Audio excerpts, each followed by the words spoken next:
EFF will this morning lead a march to the Constitutional Court ahead of its matter challenging the National Assembly's handling of an independent panel report on Para. Other parties, including the ATM, are also set to join the EFF. These parties seek relief from the Constitutional Court, stating that the decision to reject the independent panel report by Justice Sandile Ngcobo was unlawful.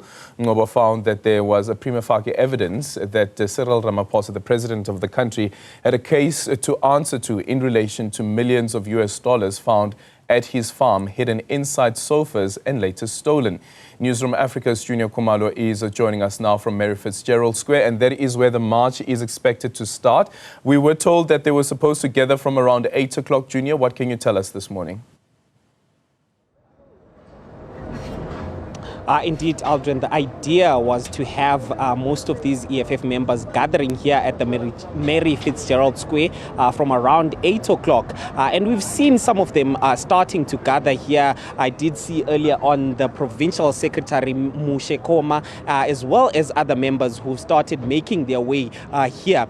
We haven't started seeing some of the other parties, including your ATM, who are part of the EFF and that progressive caucus in Parliament, who are also expected to be here. But yesterday, when we spoke to the EFF leader, Julius Malema, he did indicate that as much as all of those progressive caucus parties are welcome to march with them going to the Constitutional Court, there is one party in particular that is not going to be welcome to today's event, and that is the MK party, given the recent exodus of some of the EFF leaders to that party. Let's just take a listen to what Malema had to say yesterday. There is something terrible that happened in the previous administration. We referred the matter of impeachment to the panel as required by the rules of Parliament. Why? Because they know that if we were to say, is there prima facie evidence or not, we're going to be subjective because we're politicians. So on matters such as those, you outsource them to non-parliamentarians so that you get an objective view. And that's what we did. We argue that the panel's report, Parliament can't go against it without any rational reason. Parliament has not reasoned why it went against the panel report. Yeah, Juniour, there's also another matter. If we look just at the politics of the EFF currently, this is perhaps maybe one of the major events to take place post the elections and post some of its senior members leaving the party. One thing that the EFF is known for is its ability to organize and mobilize. And considering that it's just after 8 o'clock this morning, I wonder whether any of these movements that have happened post the elections have had an impediment on its ability to mobilize and also organize.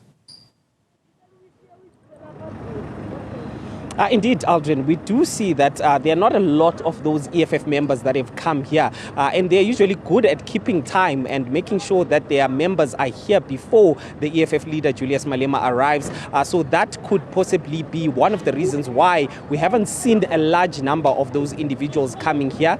There's also a lot of divisions around the type of candidates that the delegates from different provinces want to stand and contest. We've heard a lot of people indicating that they would like to see the former spokesperson of the EFF, Mbuyiseni Ndlozi, basically standing and contesting for that vacant deputy president position that was left by Floyd Shivambu. Yesterday, when asked about that, the EFF leader, Julius Malema, refused to speak about whether Ndlozi had been barred from attending that conference. So some of these divisions also could be at play as a reason why the party is not being able basically to organize as well as it has been doing in the past, Aldrin.